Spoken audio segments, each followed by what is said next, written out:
sexto ano, tudo bem? Como vocês estão? Então hoje nós vamos retomar o capítulo do estudo das misturas. A gente tinha parado na outra aula falando sobre as misturas, as soluções saturadas e insaturadas. E hoje a gente vai continuar falando sobre os fatores que influenciam na solubilidade. Então, só para iniciar esse fato, solubilidade é a capacidade da solução, né, ali do solvente da solução, de dissolver o soluto. Só recapitulando, então, a gente viu que soluto é a parte sólida daquela solução. Aí eu dei aquele exemplo para vocês falando sobre o Nescau e o achocolatado, né, o leite. O leite a gente coloca como se fosse o solvente. O soluto seria o achocolatado, né, que é a parte sólida que você vai misturar. A mistura dos dois, do soluto mais o solvente, a gente conhece como solução.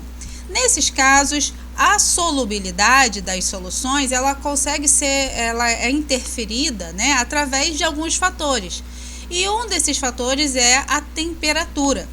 Um exemplo muito básico é quando a gente vai fazer a mistura ali do leite com achocolatado, quando o leite está frio e quando ele está quente. A substância que tem uma temperatura mais baixa, né, quando o leite está frio, é mais difícil de dissolver. Por isso você tem que ficar mais tempo lá mexendo com a colher até dissolver todas aquelas bolotinhas de achocolatado. O mesmo não acontece quando você coloca o leite quente. Rapidamente o achocolatado se dissolve. Isso mostra que a temperatura, ela influencia na solubilidade. Quanto maior a temperatura daquela substância, mais rápido vai ser dissolvido o soluto em questão, tá? Outro exemplo, de acordo com o livro, é a pressão. Então, ali a gente vê duas garrafas, né, onde o livro está dando o exemplo que o refrigerante ele possui uma quantidade de gás para tornar aquela solução ali gaseificada.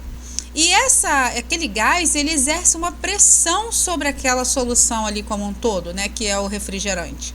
Então, o gás ajuda a solubilizar aquela parte de açúcar, né, ali da solução em si, do refrigerante, dos corantes e tal. Então, os dois fatores que influenciam na solubilidade de qualquer substância é a temperatura e a pressão. Quanto maior a temperatura e pressão sobre uma solução ali, sobre uma substância, mais solubilidade vai ter, tá bom? Seguindo ali, a gente vai falar das transformações químicas e físicas. Então, as transformações químicas são aquelas que envolvem a mudança ali da estrutura da substância. Um exemplo é a fogueira. Tá vendo ali? Tem uma certa quantidade de madeira pegando fogo. E vocês observem que toda vez que alguma coisa está pegando fogo, tem a fumacinha, né? Então, isso indica que está ocorrendo mudança na substância em questão. A madeira, ela vai estar sendo queimada, né? Vai estar mudando a composição química dela, e outras substâncias vão até ser formadas com isso, que é o gás, né? Aquela parte tóxica, enfim.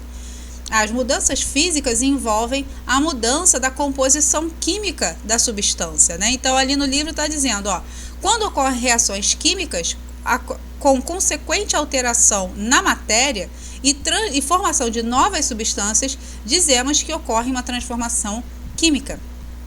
A queima da madeira na fogueira é um exemplo da transformação química, pois ao final do processo a matéria inicial terá sido transformada em cinza e gases. Tá? Então, ocorre transformação da matéria, das substâncias e formação de novas substâncias, tá bom?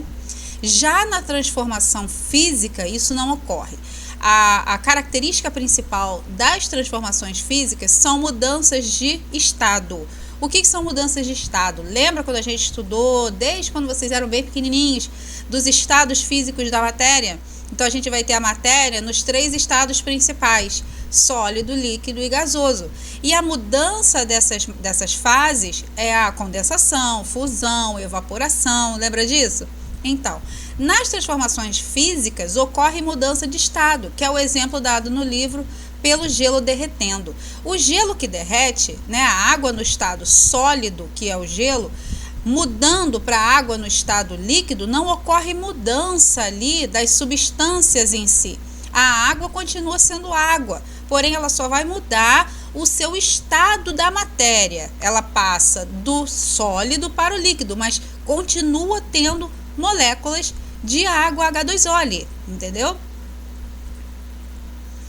Separação de misturas. Então a gente estudou no início do capítulo, a gente falou de substâncias, substâncias simples, substâncias compostas, a gente falou de misturas, misturas homogêneas, misturas heterogêneas, a gente falou de solubilidade e agora a gente vai falar em relação dessas misturas, quais os tipos de técnicas, as formas de se separar as substâncias que se misturaram. Então, quando a gente falou lá atrás, por exemplo, da água misturada com sal, ou do leite misturado com um achocolatado, ou de qualquer outra substância que ali esteja misturando, né, você esteja misturando, a gente consegue separar essas substâncias de algumas formas, de algumas técnicas. Então, nessa parte da matéria, o livro separou na separação de misturas homogêneas e heterogêneas. Do grupo de separação das misturas heterogêneas, a primeira que aparece é a filtração. Qual é a característica principal da filtração? A filtração é quando ocorre a mistura de uma substância líquida com uma sólida. No caso ali do exemplo do livro, está fazendo café. Então, o café ocorre a mistura da água quente com os grãos de café moído. E você não quer tomar o café com aqueles grãozinhos, você quer só tomar o café líquido, não é? Então, para separar o sólido do líquido, utiliza-se um filtro.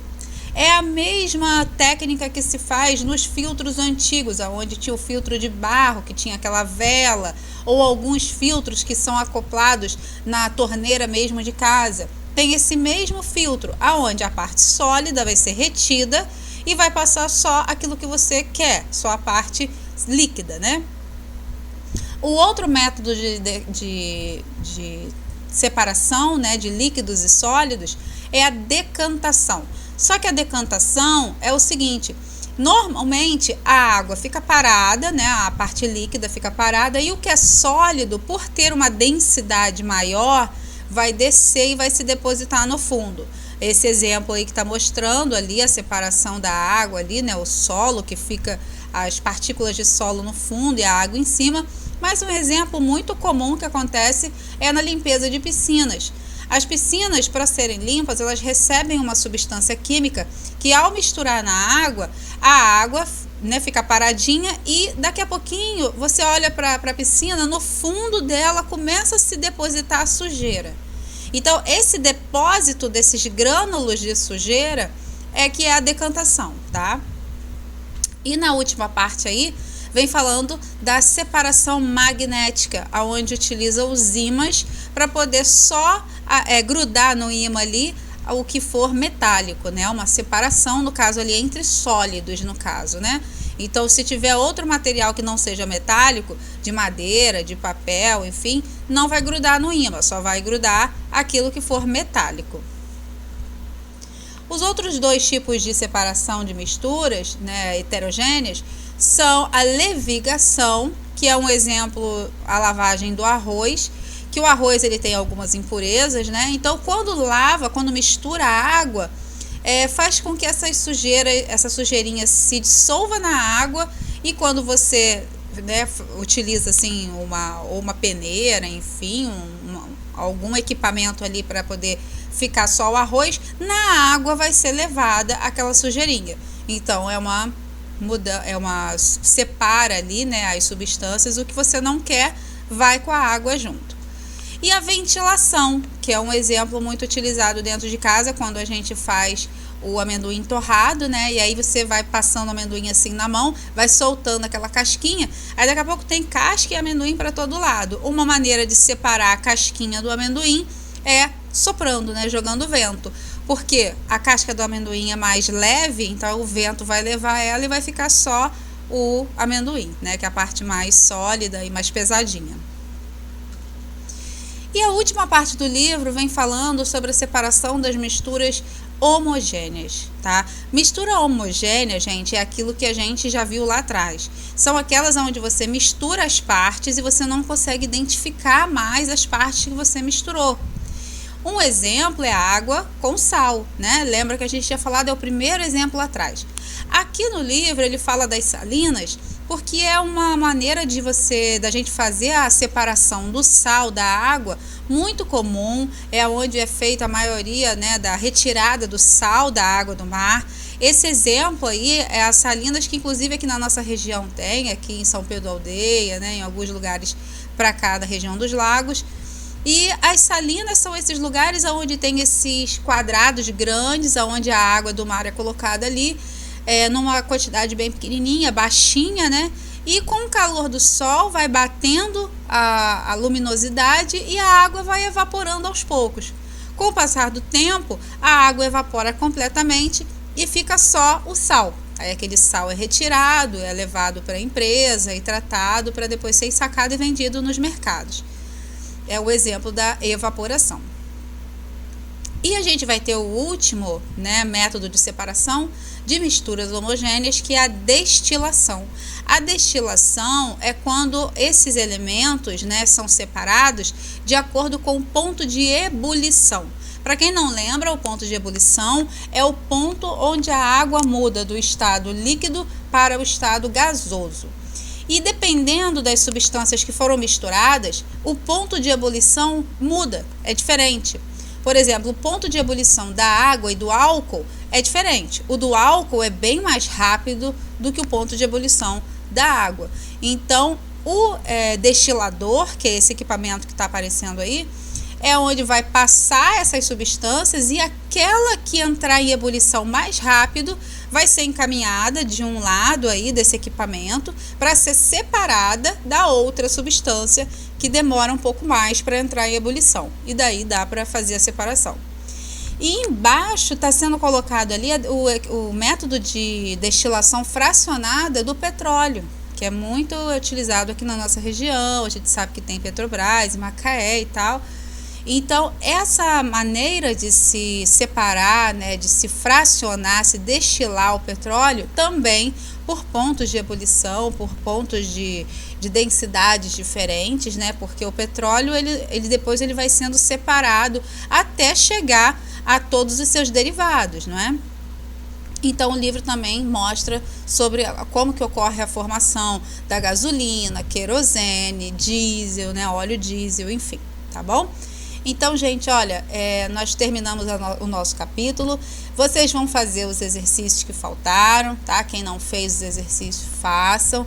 Porque na próxima semana eu vou corrigir os exercícios de vocês, tá? Desse exercício desse livro, tá? Que é desse capítulo de O Estudo das Misturas, tá bom? Então, na próxima quarta-feira, a gente vai fazer a correção dos exercícios do livro, tá bom? Olha, um grande beijo para todos vocês. Fiquem com Deus, fiquem firmes, limpinhos, se cuidando, que em breve a gente vai sair desse período de quarentena, tá bom? Grande beijo e até a nossa próxima aula.